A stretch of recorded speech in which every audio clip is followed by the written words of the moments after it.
Ethan thought he had it all figured out. He was exhausted, tired of scraping by, tired of barely keeping his head above water. So when an affluent older woman presented him with an offer too tempting to refuse, he saw it as his escape route. What he didn't realize was that choices like that come with a cost. And a year later, when he saw another man standing where he should have been, he finally grasped the true price of his betrayal. Before we dive into this heart-wrenching story, let me know where you're tuning in from. The rain had just begun when Ethan stepped off the subway. Just a mist at first, then a steady curtain that soaked through his thin hoodie in minutes. He tugged it tighter around his frame, muttering curses under his breath as he trudged the final blocks to the duplex he shared with Mia. That place was supposed to be temporary, a stepping stone to something greater. They'd moved in clinging to bright, naive dreams of making it, of building something real together. But now, after 4 years of scraping by, it felt like a cage. By the time he reached the door, his sneakers were drenched, his limbs cold, and his mood even colder. He paused for a second, took a slow breath, and slid the key into the lock. Inside, he could already make out the low murmur of the television and Mia's soft voice, probably talking back to some old rom-com playing on the screen. She always did that, spoke to the characters like they were old friends. It used to make him grin. Now it just made him feel tired. The door creaked open. Warmth from a small space heater by the couch greeted him immediately, along with the faint scent of something slightly burnt. Probably another one of Mia's cooking experiments. She looked up, her eyes lighting up the instant she saw him. "You're home late." "Yeah," he shrugged, kicking off his wet shoes. "Work ran over," he lied. Truth was, his shift had ended hours ago. He just couldn't bring himself to come straight home. Not to this. Not yet. Mia pushed off the couch and padded toward him in worn socks, her oversized sweater slipping off one shoulder. She looked soft, warm home. She always did. "I made dinner," she said, hope peeking through her voice. "It didn't turn out the way I wanted, but it's edible." Ethan forced a smile. "I'll eat later." Her face dropped, just a flicker, before she nodded. "Okay. You want some tea? Coffee?" "No, he sighed. "I just need a minute." He walked past her toward the tiny kitchen. The overhead light flickered, casting long shadows over the stack of unopened envelopes waiting on the counter, bills on the table. They sat there mocking him, waiting for a paycheck that had already been stretched beyond its limit. Rent, utilities, groceries, the credit card minimum. He had barely scraped together last month's dues. Ethan's jaw clenched as he picked up one of the envelopes, flipping it over in his hands. Past due. Another one. He rubbed at his temple, that all-too-familiar weight of exhaustion settling into his shoulders. Mia leaned against the kitchen counter, watching him carefully. "It's not as bad as it looks," she said gently. She hesitated before stepping closer, placing a soft hand on his arm. "We'll figure it out, E." Her optimism hit something raw inside him. Twisting, sharp. He used to believe that too, that somehow together they'd pull through. That love would be enough. But love didn't keep the lights on. Love didn't stop the landlord's angry knocks. Love didn't quiet the envy crawling through his chest every time he saw a coworker pull up in a new truck or talk about weekend getaways. Love didn't fix the fact that he was drowning. And she was too damn hopeful to see it. He pulled away, dragging a hand down his face. "I don't know how much longer I can keep doing this, Mia." She stiffened. "Do what?" He gestured vaguely around them, at the tiny kitchen, the piles of unpaid bills, the dull sameness that never seemed to change. This, living paycheck to paycheck, counting every cent, pretending we're not exactly where we were years ago. Mia's expression softened. "We're not stuck, Ethan. We're building something. It just takes time." He let out a dry, bitter laugh, shaking his head. "How much more time?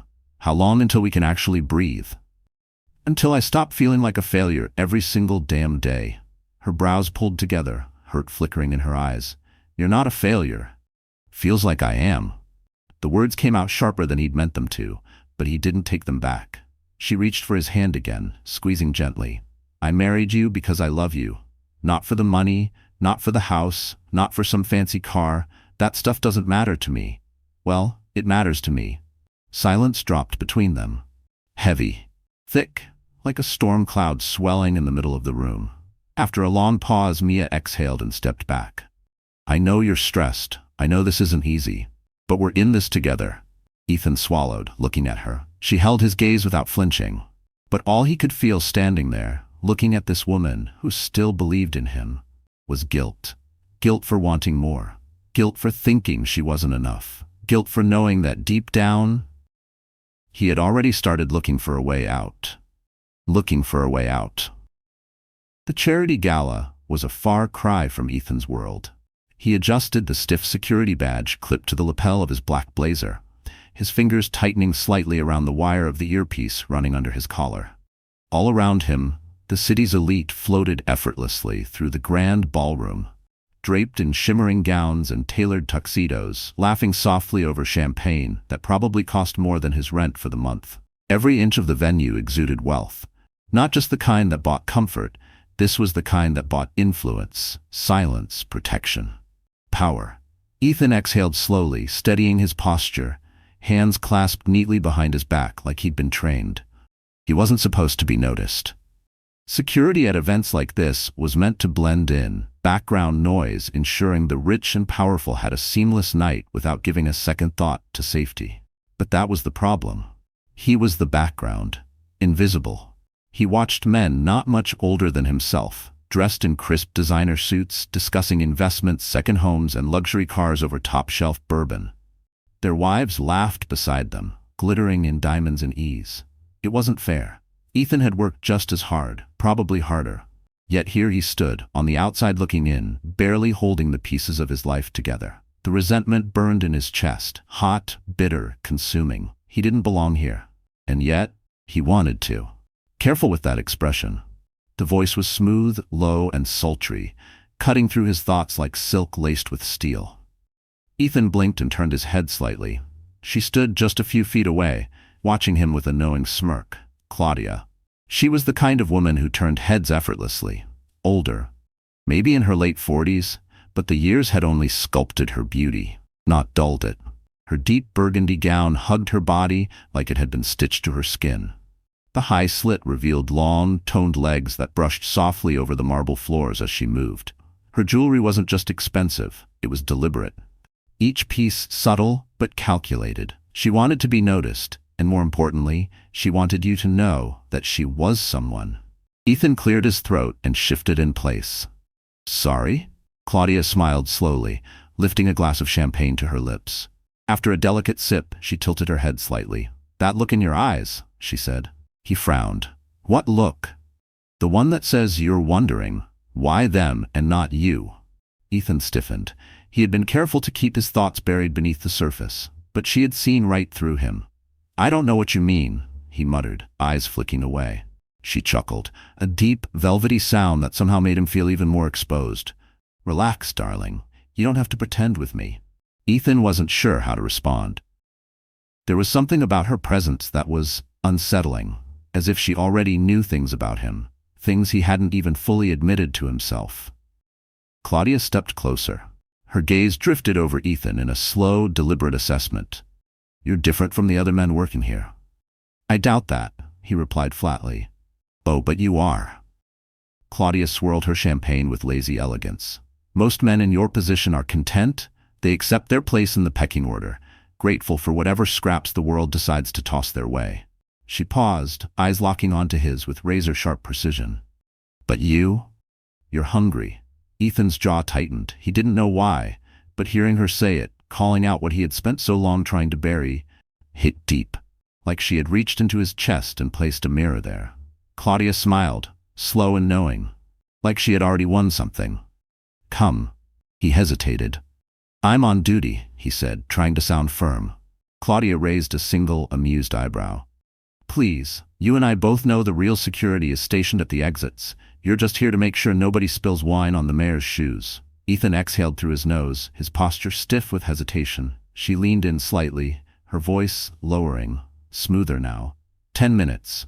Just a drink. I promise it'll be worth your time. He shouldn't. He knew that. Everything in his gut told him this was a mistake. But before he could talk himself out of it, he nodded. Claudia led him through a discreet side entrance, away from the glitter and noise of the ballroom. They walked down a quiet hallway lined with dark mahogany paneling, the sounds of the party fading behind them. At the end was a private lounge, low lighting, velvet sofas, and a grand piano in the corner, untouched. The air was thick with the scent of aged whiskey and something floral and expensive. Claudia's perfume, maybe. She sank gracefully into one of the couches, crossing her legs with practiced elegance. Ethan hesitated before sitting down across from her. He wasn't supposed to be here. He knew that. Claudia said nothing at first, simply watching him, her lips curled in quiet amusement. A server placed 2 heavy glasses of whiskey on the table between them, the kind of bottle Ethan had only ever seen in high-end magazines. He glanced at the drink. "I can't afford this." Her smirk deepened.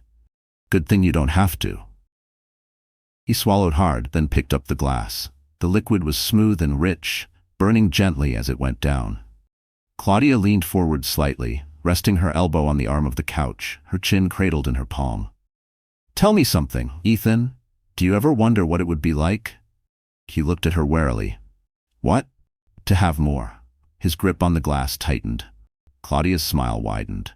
"You work hard, don't you? You do everything right. And yet, here you are, wearing a rented suit, making sure rich men don't spill their drinks while they close million-dollar deals." Ethan didn't answer. Claudia studied him for a long moment before leaning back, swirling her whiskey lazily in the glass. "You deserve more, Ethan." He let out a slow breath. "And what? You think you can give it to me?" "Oh, darling." Her smile was slow, intentional. "I know I can." A chill slid down his spine. She hadn't said how. She didn't need to.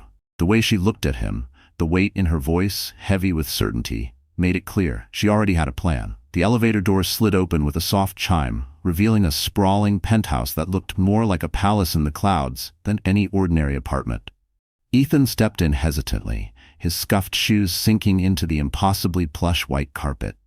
The contrast between this place and where he had come from made him feel like a walking punchline. Claudia stood by the sleek bar, pouring 2 glasses of dark amber liquor. She was barefoot, her silk robe loosely tied at the waist, offering glimpses of smooth legs and a satin slip underneath. "You look tense," she noted, handing him a glass. Ethan took it, swallowing the lump in his throat. "I wasn't sure why you asked me here." Her smile returned, slow, deliberate. She sipped her drink before answering. "Oh, Ethan, you're smart enough to have figured that out already." He shifted uncomfortably. The memory of their conversation at the gala still clung to him, how she had planted a dangerous seed in his mind. Ethan had sworn to himself he wouldn't come. He had no business being here. But when she messaged him, just 4 words, "Come see me. Let's talk," he hadn't hesitated.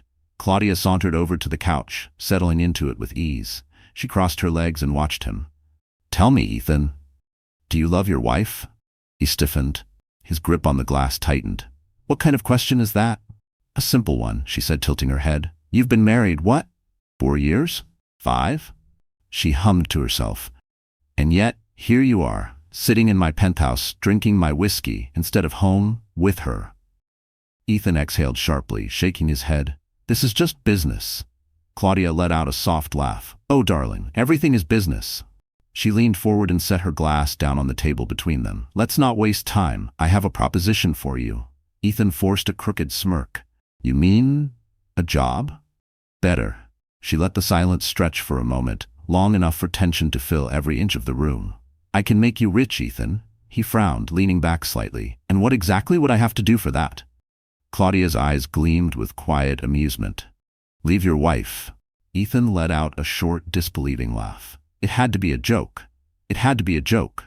But Claudia just watched him, her expression unreadable. The laugh died in Ethan's throat.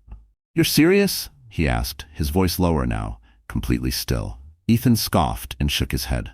"That's insane." "Is it?" she countered, rising from her seat and walking toward the window. Her silhouette glowed against the city skyline, flawless, poised, untouchable. "I've seen men destroy their marriages over far less," she said. "A meaningless fling, a stupid impulse." She turned back toward him, her voice calm. "At least this way, you walk away with something real." Ethan stared at her, his voice barely more than a breath. "You want me to leave Mia? For money?" Claudia smiled, like it was the most obvious thing in the world. "Not just money, darling. Security, success, power." She took slow, measured steps toward him, her voice as smooth as silk. You know what men like you waste their lives on? She didn't wait for an answer. Love. This delusion that struggle makes love stronger, that poverty means loyalty. She leaned down slightly, her hand resting lightly on his shoulder. But love doesn't pay bills, Ethan. Love won't get you out of that shoebox apartment. And love won't stop your wife from calculating groceries down to the last dollar. Ethan's chest tightened. She was slicing into him, exposing truths he'd tried to smother, peeling back everything he wasn't ready to confront. He forced himself to speak. Mia and I, we're barely surviving. Claudia finished the sentence for him. He opened his mouth, then shut it. She was right. God, he hated how right she was. Claudia straightened and made her way back to the bar. You don't have to decide now, she said, pouring another drink, but I'll sweeten the deal. She turned toward him again, voice soft, almost sweet. Get her pregnant first. Ethan froze. What? Claudia's smile was slow, deliberate. Give her what she wants, a baby, then leave. She shrugged as if discussing the weather. She'll be fine. Women like her always are. They pull themselves together, raise the child, and keep moving. She gestured to the luxury around them. Meanwhile, you'll never worry about another bill again. Ethan opened his mouth to protest, but nothing came out. Because the truth, the sickening truth, was that a small, ugly part of him wasn't just hearing her. It was considering it, and he hated himself for that. Later that night, Ethan lay on his back, eyes fixed on the water stain in the corner of the ceiling. He could hear Mia's soft breathing beside him, the steady, peaceful rhythm of someone lost in sleep. Someone who trusted him. He turned his head slightly, just enough to see her face illuminated by the soft city glow bleeding through the window. She looked peaceful. Her dark lashes rested gently against her cheeks, lips parted slightly in sleep. She had always slept like this, completely unguarded. As if the world couldn't hurt her. As if it never crossed her mind that the person lying beside her might one day be the one to break her. Ethan swallowed hard, his fingers curling into the bedsheet. She trusted him. That was the worst part. Mia had never blamed him for their struggles, never made him feel like less of a man for not being able to give her the life he so desperately wanted to provide. She had always reassured him, held him, kissed him like none of the chaos outside mattered. And now he was about to take all of that, all of her, and throw it back in her face. His jaw clenched as he stared up at the ceiling again. The deal had already been made, hadn't it? Claudia had laid out the terms, neat and simple. All he had to do was follow through. Give her what she wants, a baby, then leave. It sounded easy when she said it, but here, in the stillness of their bedroom, with Mia's warmth just inches away, it didn't feel easy. It felt like standing on the edge of a cliff, knowing he was about to jump, and there was no way back. Mia wanted a baby. She always had. He'd seen it in her eyes, how they softened when a stroller passed by on the sidewalk, how she lingered in the baby aisle at the store, running her fingers across tiny onesies with that wistful, faraway look. She'd never asked, never pushed. But he knew, and now he was about to give her what she wanted. Not out of love, out of greed. A sick feeling twisted in his gut, spreading like rot through his chest. But he had made his choice. Ethan exhaled, slow, deep, as if trying to push the weight off his ribs. Then, carefully, he shifted closer to Mia, his hand brushing against her arm. She stirred, but didn't wake. He leaned in, pressing a soft kiss to her forehead. It was instinct, automatic. But the second his lips touched her skin, something inside him snapped, hard. This wasn't the kiss of a loving husband. It was a goodbye. Mia had been restless all morning. She paced around their cramped duplex, fingertips trailing along the counter edge, straightening the same stack of magazines on the coffee table over and over again. She'd woken up feeling different. Not sick, not tired, just full. She had waited until Ethan got home, telling herself she wanted to do this the right way. It had to be special. Now she stood in the center of their tiny living room, heart pounding in her chest as she watched Ethan kick off his shoes by the door. His shoulders slumped with exhaustion. He looked drained. Maybe that was why she hesitated for a moment, her fingers tightening around the little plastic stick hidden behind her back. But then he looked up at her. His gaze softened, just a little. And she decided, no. This was good news. The best news. This would change everything. Ethan, she began, shifting from foot to foot. He let out a low sigh. Yeah? She bit her lip, then slowly brought the pregnancy test out from behind her back, holding it up between them. For a moment, Ethan didn't move. He just stood there, staring at the two pink lines. His face was unreadable. You're pregnant? Mia let out a soft, breathless laugh. Yeah. She had imagined this moment 100 times. How he'd scoop her into his arms, spin her around, bury his face into her neck while they laughed and cried together. But Ethan just stood there and smiled. It was the same smile he gave his boss when pretending to agree with something he hated. The same smile he wore when they bumped into old friends he didn't care for. Fake. Something cold trickled down Mia's spine, but she pushed it aside. She was overthinking it. He was probably just surprised. That was normal. This was huge news. He needed a second. She stepped closer, taking his hands in hers, giving them a gentle squeeze. I know it's sooner than we planned, but, Ethan, we're going to have a baby. His fingers twitched inside her grip. Then, as if shaking off a daze, Ethan let out a short breath and nodded. Yeah, that's wow. But there was no excitement in his voice, no warmth, just acceptance. Like a transaction had been completed, a deal sealed. Mia forced herself to smile, even as something in her stomach twisted with unease. She told herself it was just nerves, that she was reading too much into it. The elevator ride to the top floor felt longer than usual. Ethan leaned against the mirrored walls, staring at his reflection, at the tired, dark-ringed eyes that had become a constant over the last few weeks. His shirt was crisp, his jacket expensive. Claudia had sent it to him, along with a pair of sleek cufflinks he didn't even know how to wear properly. He didn't even know how to put the cufflinks on properly. It was just another taste of the life Claudia had promised him, a life he was now stepping into. The elevator doors slid open, revealing the lavish suite beyond. It felt like a different universe entirely compared to the one he had left behind just hours ago.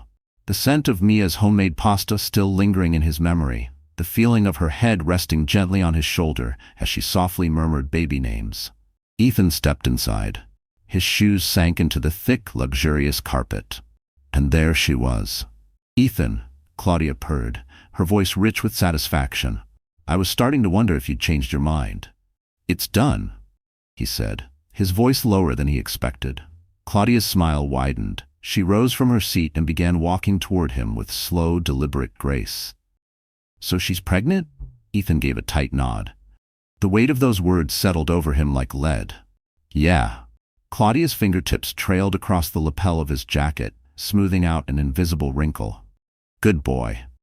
Something about the way she said it made his skin crawl, like he was some obedient dog that had finally performed the trick. He pulled back slightly, rubbing the back of his neck.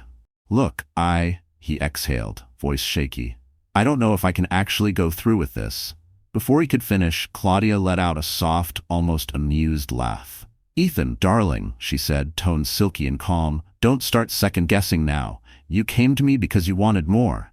And you've already made your choice, haven't you? She lifted her glass, studying him over the rim.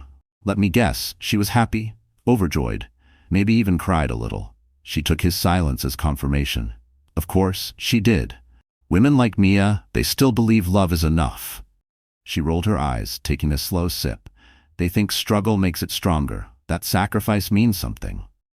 Claudia reached up, her fingers brushing the side of his face before gliding down to the front of his shirt. You think she'd hesitate if the roles were reversed? She murmured. Ethan's stomach turned. Mia's not like that. Claudia chuckled, a low, rich sound that vibrated against the air between them. Oh, Ethan. Her lips curled into a smirk as she leaned in, close enough for him to feel her breath against his skin. That's what makes this so easy. He wanted to argue, to push her away, to tell her he wasn't as far gone as she believed. But then, she kissed him. Slow, deliberate, and just like that, whatever part of him had once sworn he'd never betray his wife, disappeared. That same night, in their quiet apartment, Mia sat alone at the kitchen table. Her fingers were clenched tightly around a small slip of paper, crumpling it in her grasp. Her heart pounded, her breathing was shaky, but she stayed completely still. The name of the upscale restaurant at the top of the receipt mocked her. Mia had never been there. The date printed on it? Just 2 nights ago. A night when Ethan had told her he was working late, and at the bottom, etched into her memory like a scar, was the tip line. signed in smooth, elegant handwriting. Claudia. Mia felt her stomach twist. She had sensed something for weeks. The distance. The subtle detachment. The way Ethan pulled his hand away when she reached for his. She had told herself it was stress. That maybe the baby news had overwhelmed him. She had convinced herself. Begged herself to believe that. But now, the truth sat there in black and white. The scrape of a key turning in the lock jolted her from her spiral. The front door creaked open and Ethan stepped inside. His movements were slow, sluggish. His jacket hung over one shoulder. His tie was loose, his shirt slightly wrinkled. He hadn't been at work. Mia didn't say a word. She just sat there, hands resting on the table, the crumpled receipt tucked beneath her palm. Ethan didn't notice her at first. "Long day," he mumbled, tossing his keys onto the counter. Then he looked up. The moment their eyes met, something in the air shifted. His expression, exhausted seconds before, turned suddenly guarded. His gaze darted to the table. To the small, crumpled paper in front of her. "When were you going to tell me?" Mia asked. Ethan's throat bobbed as he swallowed. He didn't answer. "I waited," she continued, her voice tight, her fingers tightening around the receipt. "I told myself I was just being paranoid, that you were tired, that things would get better." Her voice cracked, just slightly, but she steadied it. "But you were never going to tell me, were you?" Ethan exhaled through his nose, jaw tightening. "Mia, I don't lie to me," she snapped, cutting him off. "Not now." He dragged a hand down his face, pulling in a slow, shaky breath. "It's complicated." Mia let out a short, humorless laugh. "No, Ethan, it's simple. You cheated." He flinched, his jaw locked. "It wasn't." He stopped himself, shook his head. "I didn't mean." Mia slammed the receipt on the table, shoving it toward him. "Don't you dare stand there and act like this was a mistake." Her voice trembled with fury, with heartbreak. "A mistake is forgetting our anniversary. A mistake is leaving the stove on." She stared at him, eyes blazing. This was a choice. Ethan looked away, he stared at the wall like it might offer him a way out. Mia let out a shaky breath, pressing her fingertips to her temples. "Was it worth it?" she asked, her voice quieter now. "Whatever she gave you, was it worth throwing away our life? Our baby?" His eyes flicked back to hers. There was something there. Guilt, maybe, but it was muted, buried beneath something colder. Detached. "Mia, you don't understand," he muttered. "Then help me," she said, stepping forward, her voice cracking. "Help me understand why my husband, the man I love, the father of my child, is sneaking around with another woman." Ethan said nothing, and that silence, that crushing, suffocating silence, was her answer. She pushed back from the table, rising to her feet. The chair scraped harshly against the floor. "Just tell me the truth, Ethan." His fingers twitched toward his pocket. He reached for his keys. Mia's breath caught. "You're leaving?" Ethan didn't respond. "Wow, that's it?" she said, her voice rising. "You get caught, and instead of fighting for us, you just walk away?" He turned toward the door, hand gripping the knob tightly. "I need to think." Mia felt something inside her crack, deep and final. "Think?" Her voice was raw, rising unevenly. "You've had weeks to think. You had time to sneak around behind my back. You had time to lie to my face." She stopped herself, her hands trembling as they moved protectively to her stomach. Her voice softened, breaking apart. "What about our baby, Ethan?" He hesitated. His shoulders tensed, but he didn't turn around. She stepped closer. "Look at me." His fingers tightened on the doorknob. "Look at me." Slowly, painfully, he turned, just enough to meet her eyes. Mia searched his face, desperate to find something, anything, that told her this wasn't real. That the man standing in front of her was still the man she had fallen in love with. The man she had built a life with. But there was nothing. Nothing left. Her bottom lip quivered. She bit down on it to keep the sob at bay. "Please, don't do this," she whispered. Ethan's gaze dropped to the floor. "I'm sorry, Mia." The words hit like a blade to the chest. And just like that, he opened the door and stepped out. Mia stood frozen as the door clicked shut behind him. The apartment felt colder, smaller, hollow. He was gone. The apartment felt hollow, like the abandoned shell of a life she once knew. The silence pressed in, thick, unbearable.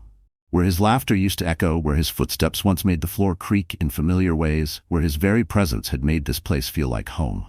Now, all that remained was the soft hum of the refrigerator and the occasional groan of the old wooden floor beneath her bare feet. Mia sat curled on the couch, knees pulled tightly to her chest. Clutched in her trembling hands was a single ultrasound photo. She had been staring at it for hours, tracing the faint, grainy outline of her baby with her fingertips, over and over again. As if memorizing every shadow, every curve might somehow anchor her. She had imagined this moment so differently. She had imagined his excitement, his hand protectively resting on her stomach, his whispered promises of a future they would build together. She thought he would cry when he saw their child for the first time. She thought he would be proud. But instead, she had come home to an empty apartment. Her throat ached as she swallowed back a sob, her palm pressing gently against her belly. She had begged him, given him every chance, every reason to choose them. And still, he walked away. Her body trembled as she exhaled shakily. Then, a knock at the door cut through the silence. Mia didn't move. Another knock, louder this time. "Mia?" A familiar voice called out. "It's me. Open the door." Her breath hitched. "Mom." Slowly she forced herself to stand. Her legs wobbled beneath her, weak, unsteady. She hadn't even realized how long she'd been sitting there, lost in the haze of heartbreak. She wiped at her face, though it made little difference. Her eyes were swollen, her cheeks still streaked with dried tears from hours ago. She hesitated, then turned the lock. Margaret stepped inside the apartment like a force of nature. Her sharp eyes scanned the room instantly. The half-empty water bottles on the table, the crumpled tissues scattered across the floor. And her daughter, a ghost of the strong, vibrant woman she had raised. "Mia," Margaret said softly, stepping forward. That was all it took. Mia broke. A raw sob ripped from her chest as she collapsed into her mother's arms, her body shaking with the weight of it all.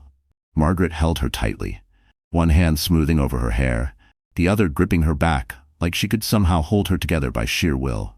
"Shh, baby," Margaret whispered. "I'm here." Mia clung to her. Her breaths came in uneven gasps. He left, Mom," Mia choked out. He just left." Margaret's lips pressed into a thin line. Her jaw clenched. "I know," she murmured. "I know, sweetheart." For a long time, they didn't move. Margaret simply held her daughter as Mia finally let it all out. The pain, the betrayal, the anger. Everything she had kept locked inside since the moment Ethan walked out. When the sobs finally began to fade, Margaret guided her gently toward the couch, keeping an arm around her the whole time. As they sat, she reached over and picked up the ultrasound photo that had slipped from Mia's hands onto the cushion. Margaret studied the image for a long moment before exhaling softly. "This baby," she said, placing the photo gently back into Mia's hand. "This baby is yours, Mia. And you don't have to do this alone." Mia's lips trembled. "But I am alone," she whispered. Margaret turned to face her fully, cupping her daughter's face in both hands. "No," she said, her voice steady and firm. "You're not alone. You have me. You have your family. And you have a little life inside of you that's going to need you to be strong." Mia swallowed hard, her fingers closing around the ultrasound. "I don't know if I can do this." Margaret straightened. A determined look settled across her face. "Then I'll help you," she said without hesitation. "We'll figure it out, together." Mia searched her mother's eyes, looking for even the smallest trace of doubt, but there was none. Margaret reached for Mia's hand, squeezing it tightly. "We don't let men like Ethan destroy us," she said quietly, but with fire in her voice. "We rebuild. We survive, and one day we thrive." A single tear slipped down Mia's cheek. But this time, it wasn't just grief. It was something else. Something small, but real. Hope. Ethan exhaled slowly as he stepped into Claudia's penthouse.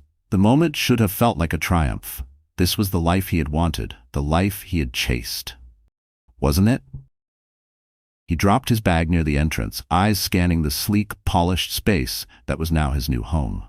"So," she murmured, handing him a glass. "How does it feel, Mr. Lawson?" Ethan took the glass, rolling the stem between his fingers before taking a slow sip. "Feels right," he said. He lied. Claudia chuckled, stepping in close. Her manicured nails grazed down the front of his chest before she took the glass from his hand and set it aside. "Good," she whispered. She leaned in, her lips brushing against his ear. "Because this is just the beginning." Ethan let out a slow breath, eyes closing for a brief second. Then he nodded. This time, more firmly. Claudia pulled away, clearly pleased. She moved to the couch and draped herself lazily across the cushions. She picked up the She picked up the remote and pressed a button. Suddenly, soft jazz floated through the air. The music, the low lighting, the warmth of champagne settling in his chest, it should have been perfect. But something inside Ethan felt unbearably heavy. A single thought clawed its way into his mind, uninvited. Mia. At that exact moment she was sitting alone in the apartment.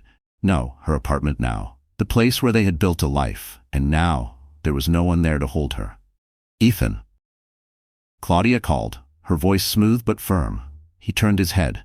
She was watching him from the couch, eyes sharp behind a calm expression. "Come sit," she said, patting the space beside her. He hesitated for just a moment, then walked over.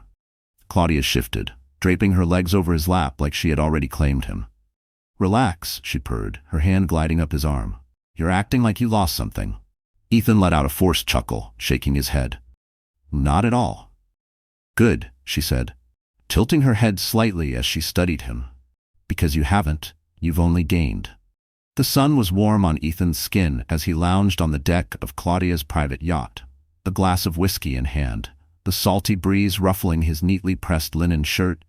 Everything about the moment screamed luxury, the kind of life he used to imagine but never truly believed he'd experience. Claudia sat across from him, sipping a cocktail. Her oversized sunglasses masked her eyes, but Ethan knew she was watching him. She always was. "You're getting used to this, aren't you?" she said, her voice smooth, knowing. Ethan smirked, lifting his glass in a lazy toast. "Hard not to," he admitted, taking a slow sip. Claudia smiled, clearly pleased. "Good," she murmured, "because this is what you deserve." Everything about his life had changed, and yet something felt off. He wasn't sure when it started. The way Claudia handled him, not like a partner, not even like a lover, but like something she owned. At first it had been subtle, a suggestion here, a casual instruction there. "Wear this suit, take this watch, don't order that, try this instead." Then it became more. Claudia had rules about who he talked to, what events he attended, even what he posted online. "You're not just some man anymore," she told him one night, draping a sleek, tailored jacket over his shoulders before they stepped out for a high-profile dinner. "You're mine, and that comes with an image to uphold." At the time he had laughed it off. "Mine" had sounded playful, almost flattering. But now, as he sat across from her, watching the way she studied him like an expensive possession, he wasn't so sure he liked it. He wasn't in control anymore. The truth was, he hadn't been for a while. The credit cards he used, all in Claudia's name. The penthouse he lived in, Claudia owned it. Even the damn suit he was wearing. She had picked it out, paid for it. She decided, she dictated. Ethan shifted in his seat, suddenly feeling suffocated despite the vast open sea surrounding the yacht. "You're quiet," Claudia observed, setting her glass down. "Something on your mind?" Ethan hesitated. If he told her the truth, that this life, no matter how lavish, felt hollow, she'd laugh. She'd say he was being dramatic, that he had everything a man could want, and only a fool would question it. So he forced a grin, leaned back in his chair, just taking it all in. Claudia studied him for a moment, then smirked. Good boy. He hated that. The words, the tone, like he was some obedient pet she had trained. And yet, he said nothing. Because what was the alternative? Going back to that tiny apartment, back to the bills stacking up, back to a life where he was always chasing, always losing? No, he had made his choice. And now, he had to live with it. The waiting room smelled faintly of antiseptic and lavender. Mia sat stiffly in one of the hardback chairs, her hands folded gently over her growing belly. This was just a routine checkup. Nothing alarming. Nothing to worry about. The baby was growing well. And every time she felt the fluttering inside her, she was reminded she wasn't alone. Her fingers traced small circles against the fabric of her dress, almost without thinking. She wondered if Ethan had even thought about her today. A sharp exhale left her lungs, and she pressed her lips together. She wouldn't let herself go down that path again. She had spent too many nights staring at the ceiling, replaying memories that no longer meant anything. The door to the office opened. A nurse stepped out. Mia Lawson? She pushed herself to her feet, smoothing the wrinkles from her dress, and made her way inside. The exam room was warmer than the waiting area. The lighting was soft, an attempt to make the space feel less sterile. A framed medical degree hung behind the desk, The name Dr. Daniel Everett printed in bold silver letters beneath the glass. She hadn't met this doctor before. Her usual physician was out on leave, so she'd been reassigned for today. "Miss Lawson," a voice greeted as she stepped in. She turned. Her gaze met a pair of warm brown eyes. The man sitting behind the desk was younger than she expected, probably mid-30s. His sleeves were rolled up slightly, exposing strong forearms. A watch rested comfortably on his wrist. His office was understated but elegant. "Please, have a seat," Dr. Everett said, gesturing to the chair across from him as he stood and offered his hand. Mia hesitated for just a second before accepting the handshake. His grip was firm, reassuring. "I know switching doctors unexpectedly can be frustrating," he said, offering a polite smile as he glanced at her file. "But I promise you're in good hands." She nodded, folding her hands in her lap. "I see here you're about 22 weeks along," he continued. "How have you been feeling? Any nausea still? Lingering dizziness?" She shook her head. "No, it's been better." "Good. Any changes in appetite? Sleep?" A small humorless laugh escaped her. "Sleep's a work in progress." Dr. Everett smiled slightly, leaning back in his chair. "That's pretty normal. Pregnancy comes with its fair share of restless nights." He paused, then his voice softened. "But it's not just the physical side, is it?" Her posture stiffened. She hadn't expected that. Doctors didn't usually ask about that part. They asked about blood pressure, iron levels, fetal movement. Not the night spent staring at the ceiling, not the moments of panic, not the ache of lying beside an empty space, wondering how to do this alone. Dr. Everett must have noticed the hesitation because he didn't push. Instead, he said gently, "You don't have to answer if you don't want to, but if you ever feel like talking about more than just the medical stuff, I'm here." She exhaled slowly, forced a small nod. "Thanks." He nodded in return and continued with the checkup, guiding her through the familiar routine. He asked about the baby's movements, measured her belly, and reassured her that everything was progressing well. And for the first time in a very long time, Mia felt safe. Maybe it was his voice, low and steady. Maybe it was the way he didn't rush her, didn't treat her like she was just another name on a chart. Or maybe it was simply that she had spent so long feeling invisible, that being spoken to like she mattered felt strange, but necessary. At the end of the appointment, as she adjusted her coat, Dr. Everett hesitated before speaking. "Mia," he said carefully, as though choosing his words, "do you have support?" The question caught her off guard. She blinked, her fingers tightened slightly around the sleeve of her coat. "I mean," he continued, "do you have people looking out for you? Family? Friends?" Her lips parted slightly, but she didn't know what to say. Did she? Margaret was there, of course. Her mother had been her rock through all of this. And she had a few friends, people who checked in, who offered kind words and quick messages. But they had their own lives, their own families. Her husband was gone. The father of her child had walked away. She forced a small smile. "I'll be fine." Dr. Everett studied her for a long moment, then nodded. "Okay." But something in his expression told her he didn't quite believe her. As she reached for the door handle, his voice stopped her. "Mia," she turned. "If you ever need anything," he said, his gaze steady, "don't hesitate to ask." She swallowed, unsure why his words made her throat feel tight. "Thanks, Dr. Everett." "Call me Daniel," he corrected gently. She hesitated, then gave a small nod. "Thanks, Daniel." And for the first time in a long time, as she stepped out of the office into the cool afternoon air, she felt like maybe, just maybe, she wasn't as alone as she thought. The penthouse didn't feel like home anymore. Ethan had once reveled in its luxury. The marble floors, the city skyline, the silence that used to feel like success. But now it all felt cold. Or maybe he did. Claudia had been distant for weeks, her attention slipping away like sand through his fingers. At first, he told himself it was nothing. She was busy, always planning events, hosting fundraisers, arranging trips that never seemed to include him. But then he noticed it. The way she looked through him instead of at him.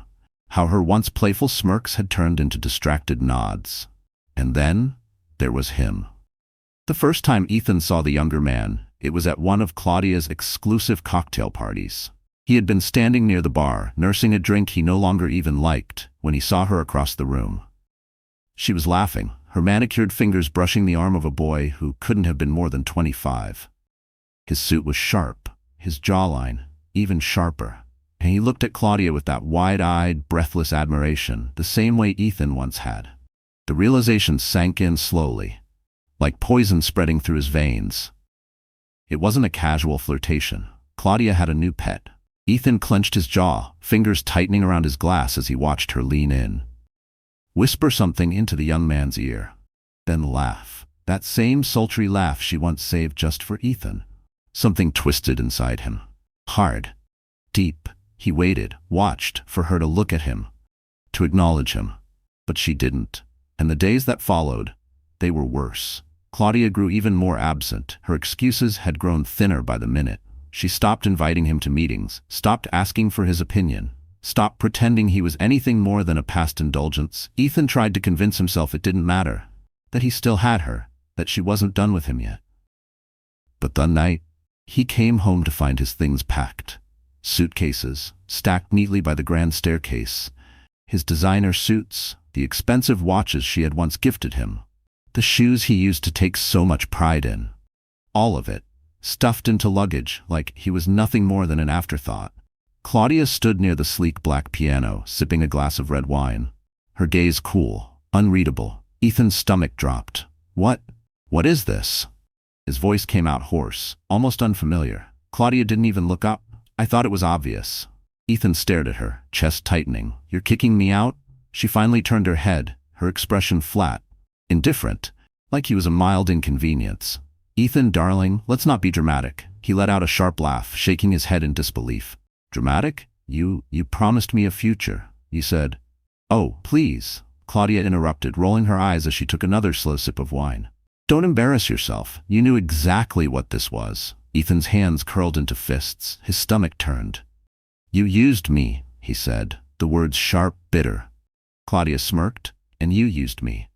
His heart pounded violently in his chest. "I left my wife for you." Claudia arched a brow, finally placing her glass down on the table beside her. "Yes," she said smoothly, "and that was your mistake." Ethan's breath caught. Her words cut deeper than he thought possible. She stepped closer, the scent of her perfume suffocating. "You should have known better," she murmured, voice laced with cruel condescension. "Men like you, you're fun, for a while, but you're replaceable." Ethan's jaw locked, shame searing through him. He had thought he was different, special. But he was just another toy, one in a long line of replaceable luxuries. A sleek sports car pulled up outside, its engine humming through the open balcony doors. Ethan turned his head just in time to see him. The young man from the party. "Step inside." Claudia smiled at him, a smile Ethan hadn't seen in weeks. "Ah," she sighed, looking back at Ethan with mock sympathy. "I think that's her cue." His breath came fast and uneven. His chest rose and fell, filled with anger, with humiliation, and a soul-crushing regret that threatened to swallow him whole. He turned his gaze. He looked back at her, searching for something. Anything. A flicker of the woman he had once believed he mattered to. But she was already done. Ethan clenched his fists, forcing himself to swallow the bitter lump forming in his throat. Without another word, he grabbed the suitcases, what little he had left, and walked past her. She didn't stop him. She didn't even watch him go. The wind was sharp that evening, cutting straight through Ethan's thin jacket as he wandered aimlessly down the crowded streets. His hands were shoved deep into his pockets, not because of the cold, but because they were empty. No keys, no wallet, no direction, no purpose. He had once felt like everything, at least in his own mind. He had walked these streets before in $1,000 suits, slipped into luxury cars without a second thought, sipped fine whiskey on rooftop terraces, believing he had won. But now he had nothing.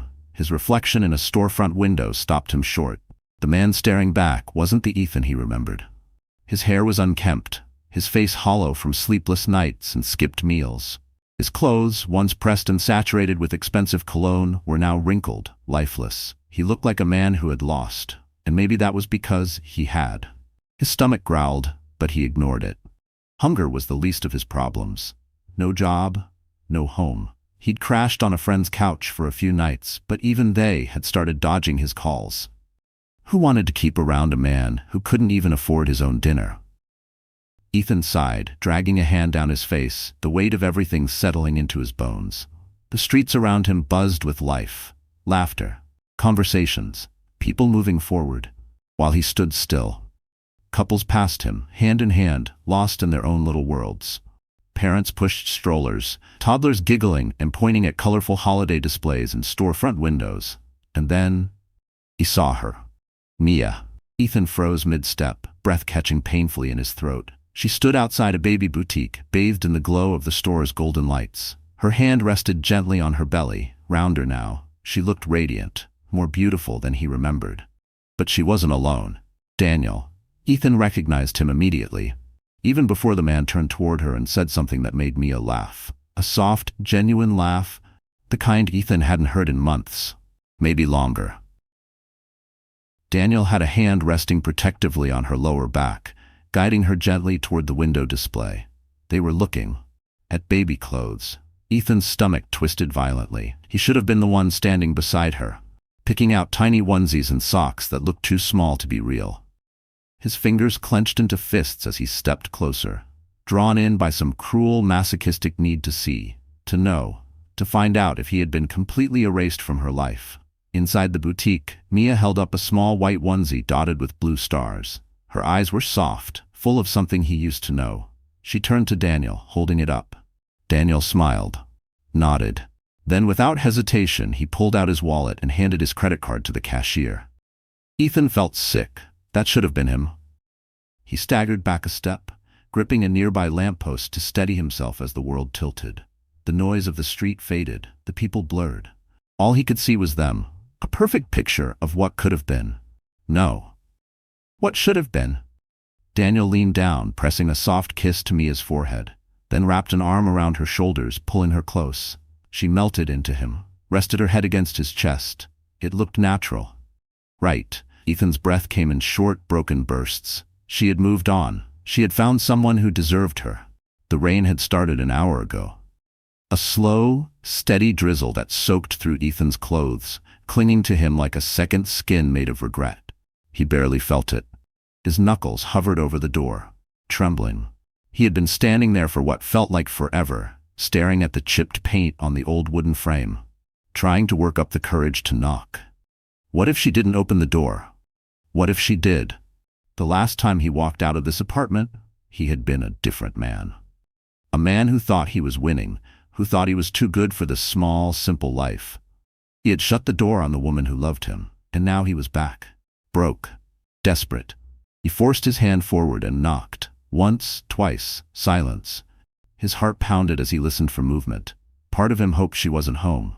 That would be easier. He could walk away, tell himself he tried, pretend he hadn't come crawling back. But then, footsteps. His breath caught. The doorknob turned. And there she was, Mia. Ethan felt like the air had been knocked from his lungs. She looked different, not just physically. She was glowing, her skin soft and warm despite the exhaustion behind her eyes. But it wasn't just the pregnancy. She felt different, stronger. Ethan opened his mouth, but the words tangled in his throat. Mia. She didn't speak. She didn't slam the door, didn't scream at him, didn't cry, didn't ask why he was there. She just looked at him. And somehow, that was worse, because there was nothing in her eyes. Mia, his voice cracked. I know I don't deserve to be here. I know I messed up. A sharp slap cut him off. Ethan stumbled back, his cheeks stinging. The taste of metal filled his mouth. His head snapped to the side from the force of it. For a second, everything went still.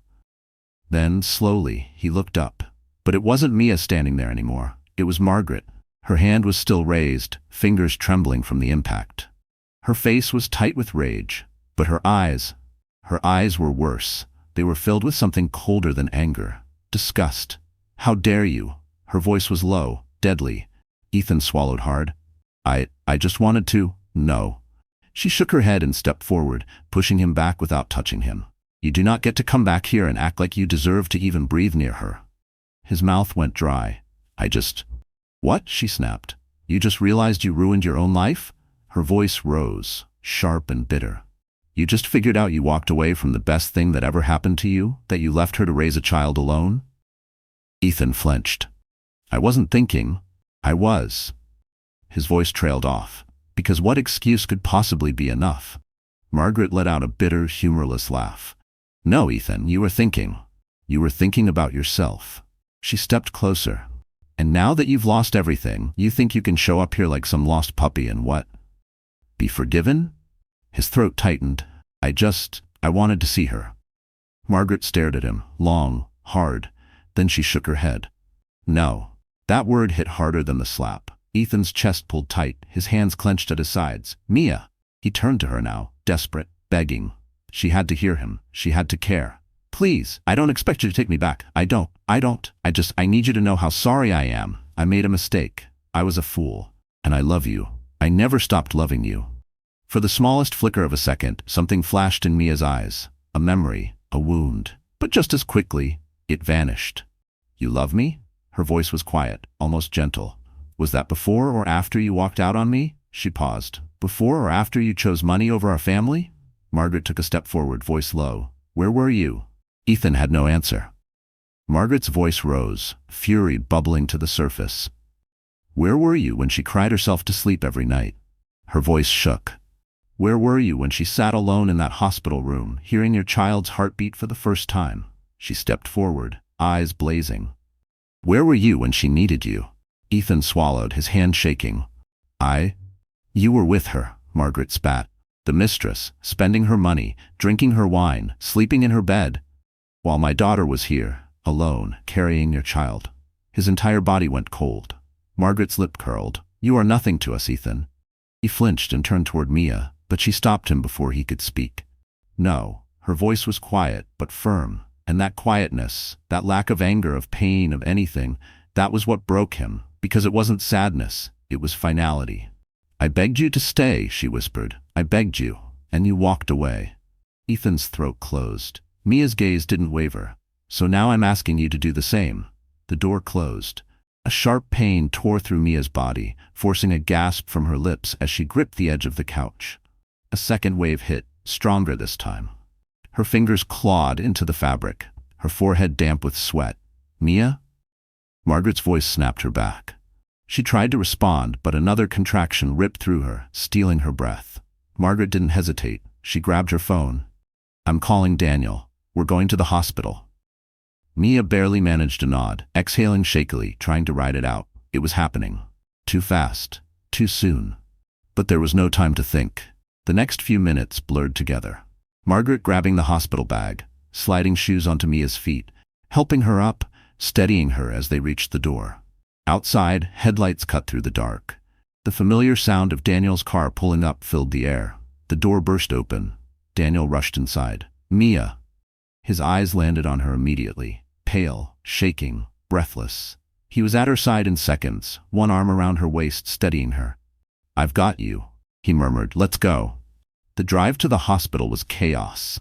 Mia barely registered the city lights flashing past the windows, the tires screeching against wet pavement. Margaret's voice from the front seat, telling Daniel to hurry. Daniel's hand on the wheel, his other hand reaching back, squeezing Mia's. It felt like forever. And yet, suddenly, they were there. Bright white lights, the sting of antiseptic, the rush of nurses and doctors moving in all directions. The emergency room swallowed them whole. The doors to the emergency room flew open. We need assistance, Daniel called, his voice strong and urgent. A nurse was already moving toward them, assessing Mia as Daniel and Margaret helped her out of the car. She's in labor. It's coming fast, Margaret added, her voice steady despite the rising tension in the air. A wheelchair appeared. Mia was lowered into it, just as another contraction tore through her body and stole her breath. The nurses began rolling her toward the delivery wing. Daniel stayed close, his hand on her shoulder, steady, grounding. Mia barely had time to think. Everything was happening all at once. The voices, the movement, the paperwork being thrust into Margaret's hands. The nurse asking questions she could barely process. How far apart are the contractions? And that was when Ethan found out. It came as a frantic phone call. A friend, maybe someone who had seen Daniel and Margaret rushing Mia into the hospital. Someone who decided, despite everything, Ethan deserved to know. He was already drunk when the call came in, sitting alone in a dingy motel room, nursing the last bottle of whiskey he could afford. But the moment he heard the words, "Mia's in the hospital. She's having the baby," the haze vanished. He shot up from the bed. The bottle slipped from his hands and shattered on the floor. The baby. His baby. He needed to be there. He stumbled toward the door, grabbing the only jacket he had left, his hands trembling as he fought with the zipper. His head spun, his chest pounded. But he had to get to her. He had to fix this. He had to be there for his child. For the first time since he walked out, he ran. He didn't have a car anymore. Claudia had taken everything. His wallet was nearly empty. He didn't care. He sprinted through the streets, feet slamming against the pavement, dodging cars, ignoring horns, blocking out the curses people threw at him. The hospital was miles away, but he didn't stop. By the time the glowing red emergency sign appeared in the distance, his lungs were burning, his legs were lead, his heart was ready to give out. But he made it. He stumbled inside, breathless, frantic. The receptionist barely glanced up. I need to see Mia," Ethan gasped, palms slamming onto the desk. "Mia Lawson. She's here. She's having my baby." The woman frowned, glancing at her screen. "Sir, you need to calm down. Please," Ethan begged, voice breaking. "I need to see her." A hand landed on his chest, firm, unmoving. Ethan's head snapped up, only to come face to face with Daniel. He froze. Daniel's expression was calm, but his eyes, "They're not letting you in." Daniel's voice was calm, but his words hit like a hammer. "No," he said simply. Ethan's stomach dropped. "Mia's in there," he said, voice low, shaking. I have to see her. You're not going near her." The words were sharp, quiet, but laced with fury, the kind that made the world feel like it had tilted. Ethan clenched his jaw. "She's my wife." Daniel's lip curled. "You made sure she wasn't." Ethan's breath caught, but before he could say anything else, another voice cut through the hallway. "Get out." He turned. Margaret was standing a few feet away, arms crossed, shoulders tense. Her voice was low, controlled, deadly. "Margaret," he tried. "You're too late," she said, each word like a blade. His chest tightened. "She doesn't need you," she continued, her voice calm but cutting. "Not anymore." Ethan couldn't breathe. Margaret's eyes didn't soften. "You left," she said. "Stay gone." His hands shook at his sides. He stood there, frozen, in the dim hallway of the hospital, breath ragged, chest heaving. His body ached from the running, from the desperation, from the weight of everything he had lost. He was here, but not really. Outside. Like a ghost. Watching a life he had thrown away. Through the large glass window of the maternity ward he saw her. Mia. She was lying in a hospital bed. Dark hair damp with sweat, exhaustion softening her face. She looked pale, drained, but she was smiling, and she wasn't alone. Ethan's stomach twisted as his eyes shifted to Daniel. Daniel was standing beside her, holding the baby, Ethan's baby.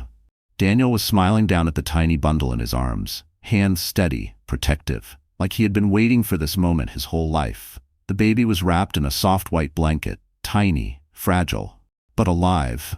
And Ethan saw it, the little fingers, the small chest rising and falling, his child his. But he wasn't the one holding them. His hands trembled as he pressed them to the cold glass. His throat clenched tight. Inside, Daniel rocked the baby gently, said something to Mia that made her laugh. Laugh. Even after hours of pain, of labor, of exhaustion, she was at peace. Because of him. Ethan's nails scraped against the glass, a bitter burn stung behind his eyes. But he didn't blink. He couldn't. He deserved to feel this, every second of it. There was no coming back. This was it. The moment, the final, brutal truth. He had lost everything. Regret swallowed him whole, sharp, suffocating. Like a blade twisting in his ribs, slicing him open from the inside. He wanted to run into that room, wanted to scream, to demand. He wanted to scream that they should let him in, that he had a right to be there. He wanted to take the baby from Daniel's arms, to hold them, to feel some kind of connection before it was too late. But he couldn't move. And then, Mia looked up. Ethan's breath caught. There was no shock, no anger, no sadness, just emptiness. His lips parted, as if he could somehow explain, somehow fix the unfixable. But Mia just blinked. Then, slowly, deliberately, she turned away. Ethan stumbled back from the glass, his breath unsteady, his thoughts spiraling. His hands, still pressed to the cold window, slid down, leaving faint smudges. Proof he had been there, watching, but never belonging. He couldn't breathe. His child, his wife. No, not his wife anymore. They were only a few feet away, but it felt like another world. A world he had walked away from. And now, someone else stood in his place. His heart pounded in his chest as he forced himself to move. His pulse roared in his ears. He didn't have a speech, no words to make it right, but he had to try. Even if she never forgave him. even if she never let him back in. He had to try. He reached the doorway, his fingers brushed the handle. But Margaret stepped in front of him again. She had been waiting. "She doesn't need you."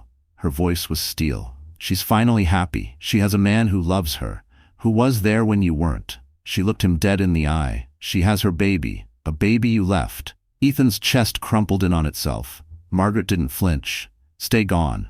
The final blow. His breath trembled as he took a step back.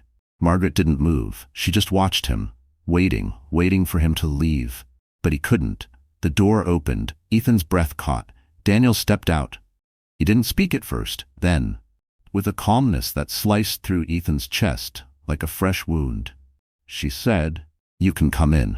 Ethan barely registered the words. Daniel stepped aside, motioning to the open door. For a moment, Ethan hesitated. His legs felt stiff, his feet too heavy to move. Then slowly, he stepped inside. The soft beeping of hospital monitors filled the silence. The sharp scent of antiseptic lingered in the air. Mia didn't look up. She didn't react, didn't acknowledge him. Her eyes were locked on the baby, rocking gently, fingers brushing over the soft fabric of the blanket. Ethan stood at the foot of the bed. He didn't belong. He knew that. But still, he spoke. "Mia?" His voice cracked. She finally looked at him. The woman before him wasn't the one he had left. She was stronger, wiser, whole. She had rebuilt herself from the wreckage he created. And she didn't need him anymore. Ethan's hands shook. "I'm sorry," he whispered. Mia's lips curved. Not kindly, just knowing. "I know." She traced a gentle finger across the baby's sleeping face, and for one fragile moment, Ethan let himself imagine what it would be like to hold his child, to be a father. His vision blurred, but he didn't look away. He couldn't. He looked at her, at them. The two people he had abandoned. Mia's fingers curled tighter around the blanket. "Goodbye, Ethan." His body felt hollow. He turned. His legs barely carried him. But he walked. Because there was nothing left for him here. And for the first time in his life, he finally understood. Some mistakes can't be undone.